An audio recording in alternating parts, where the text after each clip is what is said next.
FlossTube, it's Paula. Welcome to my channel, Stitching in High Heels, where I talk about my love of all things needlecraft. Usually throw in a little bit of life update too, but I'll do that at the end, so if that's not what you're here for, you can move on to the next video. I'd like to say welcome to all my new subscribers. I've noticed a few. Thank you. I appreciate that you're here, and if you wouldn't mind, if you would, if you heard about my channel on somebody else's channel, if they mention me, if you would just let me know so that I can thank them, I'd appreciate it. Welcome back to my returning subscribers too. I'm so glad you're here. I'm so glad you stuck with me. I did try to film a video 2 weeks ago, and first, for some reason, my camera didn't save the video onto the memory card, and then when I refilmed it, I couldn't get it to upload, and I just got frustrated and said, yeah, not today. So hopefully this week will go better, and like I said, I'm glad that you're all here. Glad to spend a little bit of time with you. So today is Saturday, May 18th. I'm recording this on Saturday. I'll get it uploaded hopefully tomorrow on Sunday, but I have to work a double tomorrow, so I can hopefully work on editing and uploading while I'm working around phone calls. So we'll see how that goes. Hopefully it'll go better than the last adventure we had. So, yeah, being Saturday, you're kind of stuck with what you've got here. Didn't put makeup on, threw my contacts in because I have to have my ring light on. It's pretty cloudy and gray here in New York State. And that's about it. So, since you really aren't here to look at me anyway, let's jump right into what I have to share. I do have my two April WIPGO ornament calls finished. WIPGO is a bingo style challenge that's the brainchild of Jessie Marie Does Stuff. She's here on YouTube as well. She has a FlossTube, and she's on Instagram. And there's a Facebook page for the WIPGO event.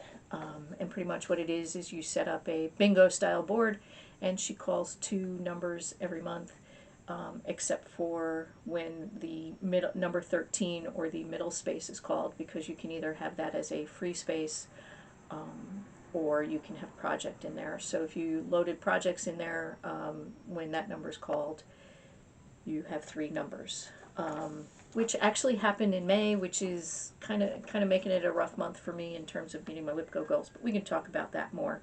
But for April, on my ornament board, the 2 ornaments that were called were the Chickadee ornament by Victoria Sampler, which is here. It's not a bright ornament, not intended to be.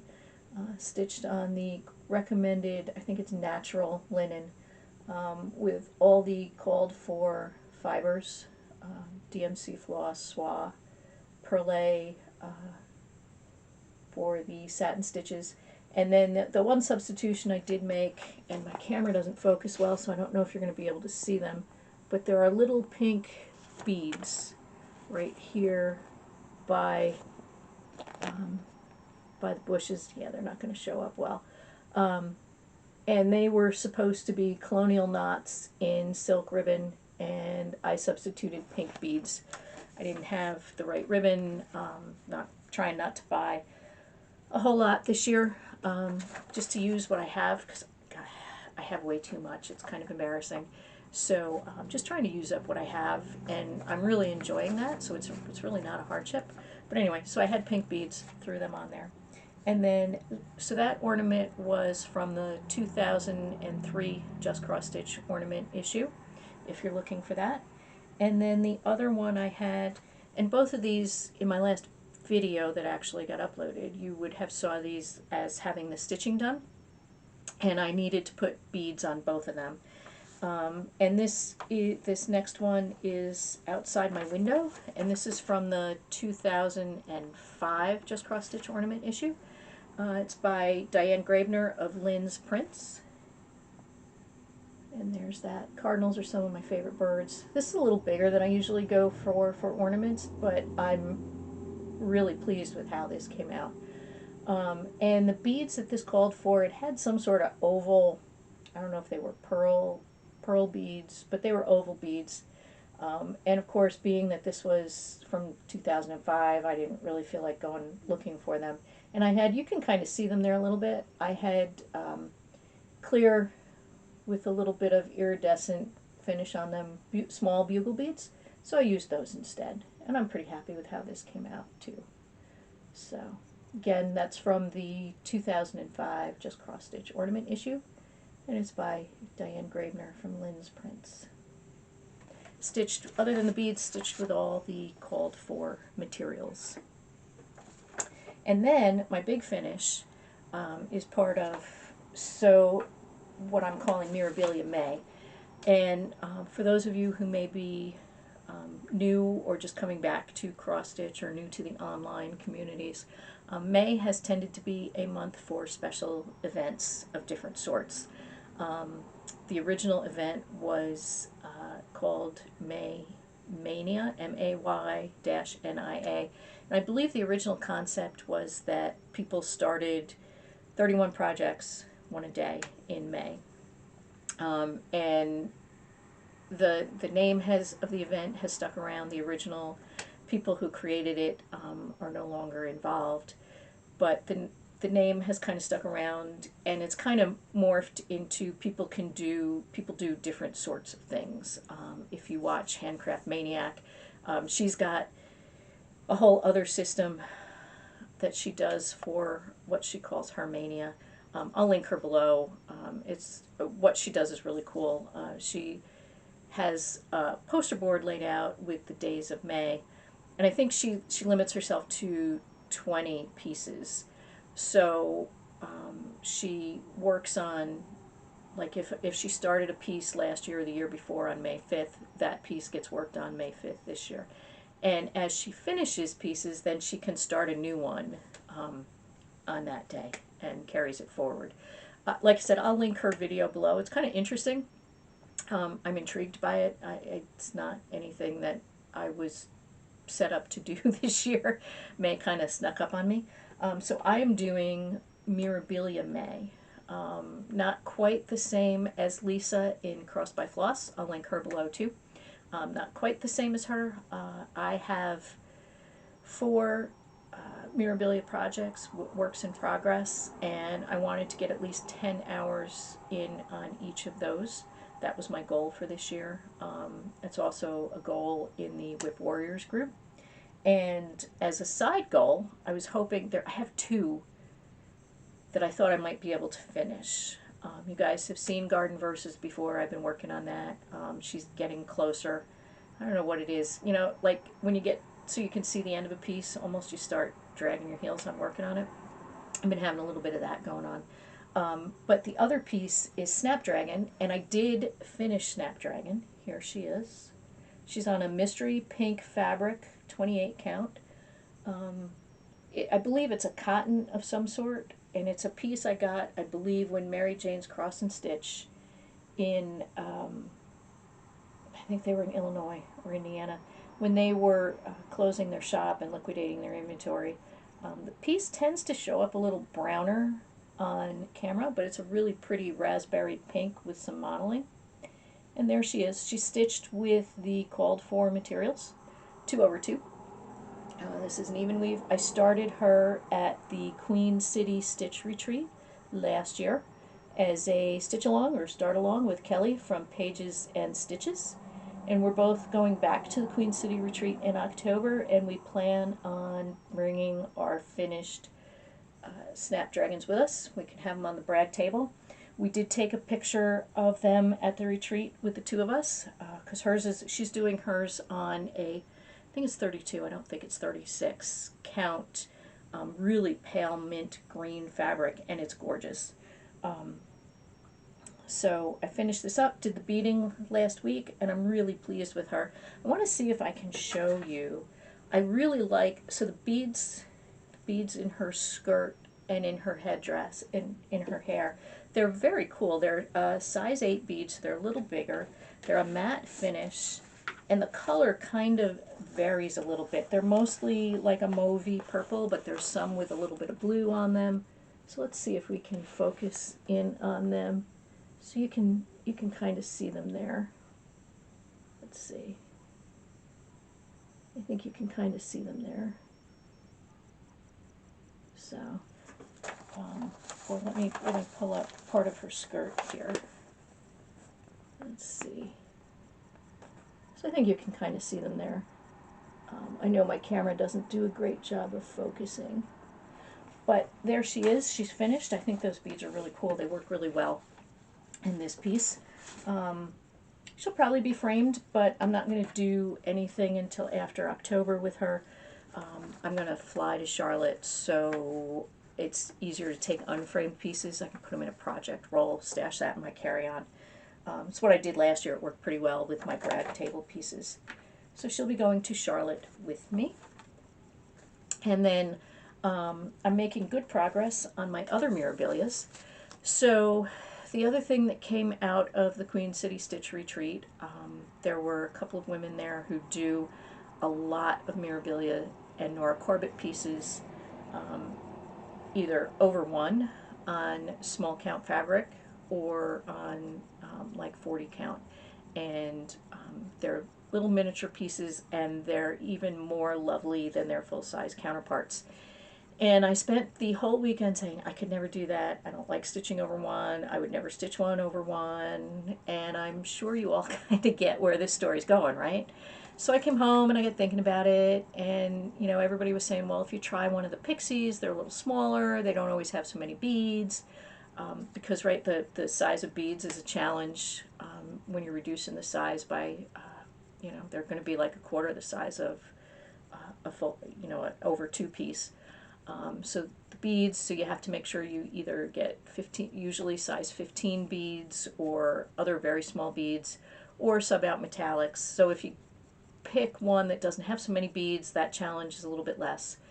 And I had thinking about it and thinking about it, and then I noticed, I got looking through the website and looking for pieces, designs that didn't have a lot of beads, and I found Inkberry Holly Pixie, and there she is.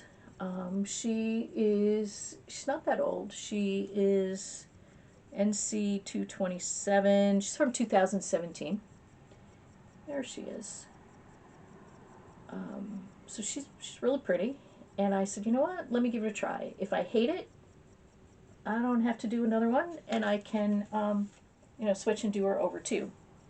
So she's got one color of beads is all she's got, and the rest is DMC. So here's where I'm at with her. Ironically, she's been getting work when I've had conference calls at work on the days when I work here at home, and it probably seems like stitching 1 over 1 on 25 count Lugana might be a challenge, but it's really, it's not so bad. The interesting part was a couple days when I would work on her during a conference call, and then in the evening go work on Snapdragon 28 count over 2. that my eyes just, you know, took a little bit to get accustomed because the stitches on Snapdragon looked huge. But there she is. So I don't remember where she was the last time I showed her to you. Probably most of the black stitching in her wings, maybe some of the color in her wings. But I did her hair, and her skin is all done. And I started on the berries, and then she's holding a branch that'll come up over here, and then it's just her skirt and her legs. So this is 25 count Stormy Night, Stormy Clouds Lugana, Stormy Night Lugana. It's one of the Zweigart's printed Luganas. I'm doing her 1 over 1, all the cold 4 materials. I was going to go ahead and order 15 count beads. I did find a source for that. Fire Mountain Gems is a great source. I don't know if you have a bead shop nearby, you might be able to go in person and find some. But I'm working on another project, and I think it's the picture I showed in my, I think in my community post from last week. I started Arabesque by Jan Hicks Creates, and I'm doing it with black silk and gold petite treasure braid. I had to order some extra gold petite treasure braid, words, Paula, words, to make sure I had enough. I didn't want to run out, you know, as I was working through a motif or something. So I was looking through the colors and I noticed there's a color of Petite Treasure braid called Black Iris. And I ordered that. It's a really nice, deep, dark, purpley black braid. And I may try to use that for, because the beads go along the edge of her wings and they're kind of scattered in her hair.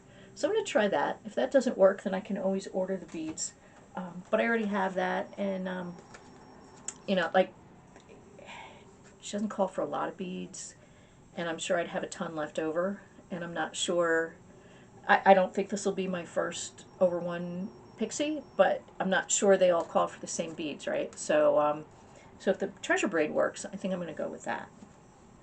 So she's probably seen about 10 hours of work this month, but I'm going to keep working on her during conference calls and such till the end of the month, because I really like the progress I'm getting on her, and you know, the sooner I can have her finished, the sooner I can start another one, right? I do have a couple more in mind to for potential over one stitches.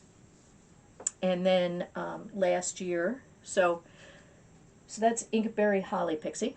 And last year, the piece that kind of, I guess in some ways started the idea of the Queen City Mirabilia Stitchers Retreat was Charlotte. Queen City is Charlotte, North Carolina, and that's where the retreat was. And once the retreat got organized and underway, Charlotte became kind of an unofficial stitch-along piece. So people started it and finished it at the retreat. Some people like me started it at the retreat. Some people just stitched on it at the retreat. But here she is. And she's from, I believe she's from 2016. She's MD 112.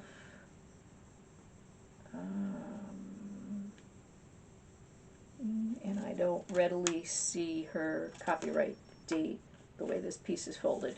But anyway, here she is, and she is lovely. There are a couple people that did a blue conversion of her dress, which is also stunning. But I went with the original colors. And part of why I got stalled on her is, hold on, I've got her folded up here, is, you know, I look at her dress and I see those deep, not burgundies, but magentas, deep magenta colors. And I'm a center starter, so I started in the center. And when you start in the center, you're starting right here, where those bright pink patches are just below her knees. And I got stitching on them, and I put the colors in, and I just looked at them, and I wasn't sure, right? I just, you know, I'm not a huge fan of pink. And I looked at them, and I looked at them, and I'm like, oh my gosh, these are so bright. How could this be right? So I was debating between pulling out what I had and going with the blue conversion, but Denise from Black Ribbon Stitch Studio sat at the table behind me, and she kept saying, trust the process, trust the process. A few other people said the same thing. So I've put a bunch of work in on her, and I'm starting to get to some of the darker colors. You can see right here. And I'm still working in that part of her dress. You know, the top of her knee is right here. So I'm still working in that part of her dress. I'm stitching this 2/2 with the called for DMC. She's on a piece of 30 count hemp even weave by Jackson, I think it's Jackson Fabric Arts. I'll link it below. It's an Etsy shop. They have lots of great colors. The fabric's nice to work with. It's got a nice body. It feels nice. It takes the dye nice. I forget the name of this color, but I had picked up 2 pieces of fabric from them. The other one is the one I'm doing a reproduction sampler on it. It's called London Fog, and it's purples and browns and kind of grungied up, and it's perfect for that. I know you guys, if you've been with me for a little while, you've seen it before. That'll probably come out again later this year too. That's a fun piece to work on. It's I think the Scarlet Letter. I'm seeing it. It's sitting in its project bag over here, but I don't quite remember. I don't remember the name of it. It's got a funky bird in it, which is the part that I'm stitching. So more on that when I pull it out again. And my fourth Mirabilia is the other one that I had hoped to have finished. I started this one when the Queen City Stitch Retreat was announced and when I found out that I'd gotten in. And I really wanted to have her finished for the brag table. She's from 1994, and, you know, I know people stitched her when she came out, but you don't see her much anymore. And it is an out-of-print chart, and I apologize for that. But it is available, and this isn't one of the ones that gets crazy prices on the secondary market, so you can find her. But there she is. And the colors in her cloak are just gorgeous. So like I said, I'm getting closer to a finish, and so all the bottom is done, and you won't see much of that because she's in the Q-snap. And now I'm working up. I'm finishing up her bodice, and then I've got her face and her arm and her quill and her hair to do. And I'm thinking about converting her to a redhead, but I'll make that decision when I get to her hair. And since I'm working up, I don't have to decide that real soon. So here's where I'm at with her. I've got a little bit more of her paper down here, but you can see this is her arm that's going to come up. It's holding the quill. This is her one shoulder. Her bodice comes up and around this way.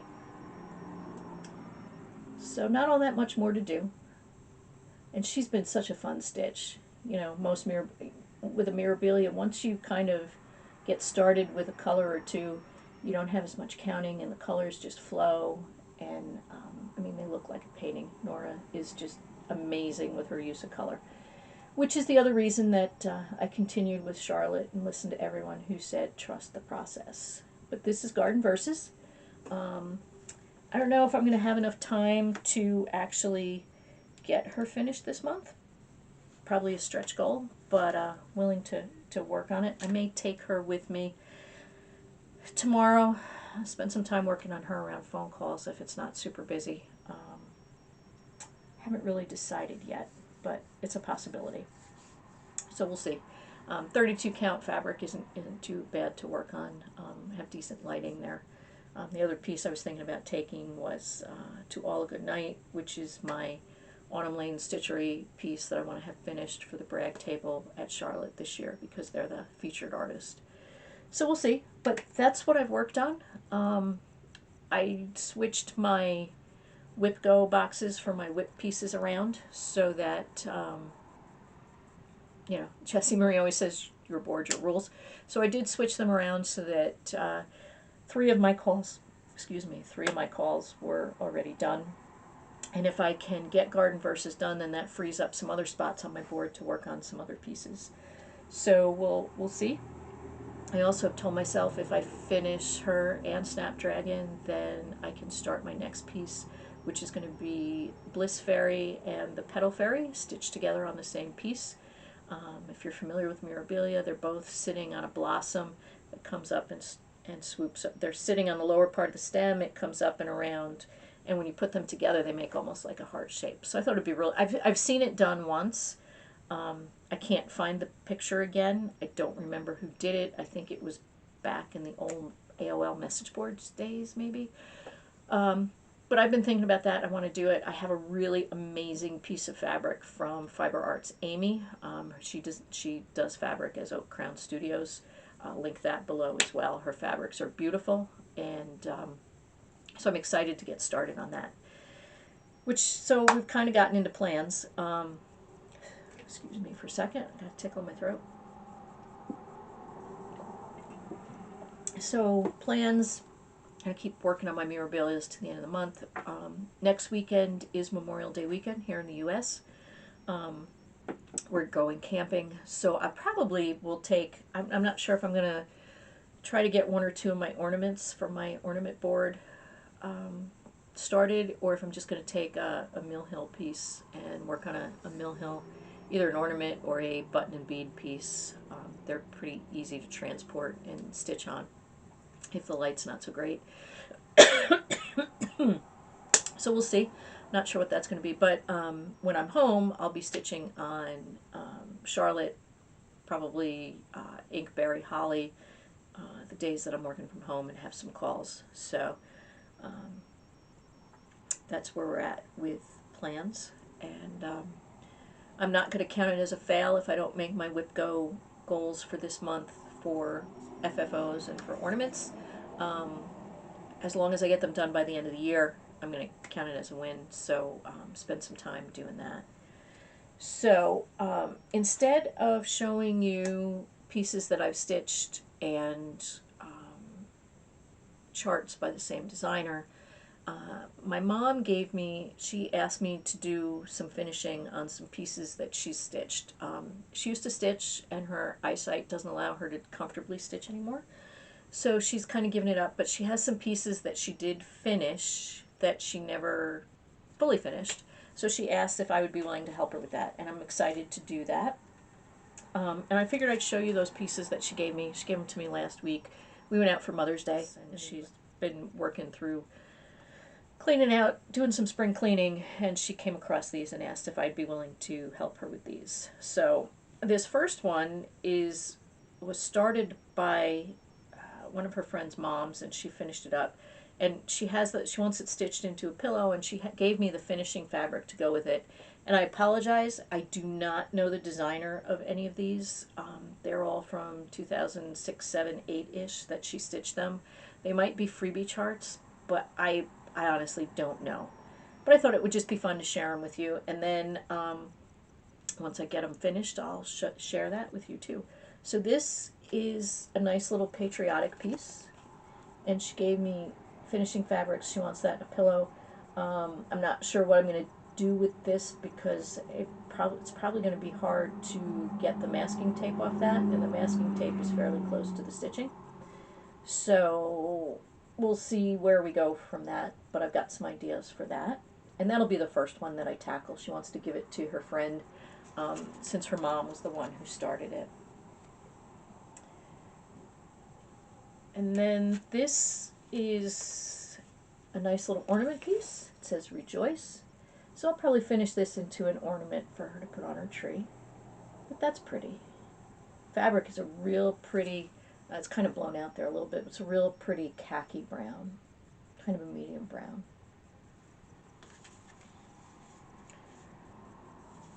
And then this one, I'm thinking I want to make into, put it on a lid of a box for her.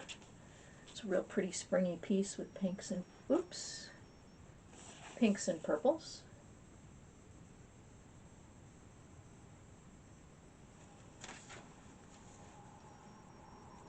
Another patriotic piece that I'll probably use the same finishing fabric she gave me. It's on a navy, I almost think this might be Tula. I don't even think this is 14 count Aida. But that's a pretty little patriotic piece. I'm thinking a flat fold would be nice for that.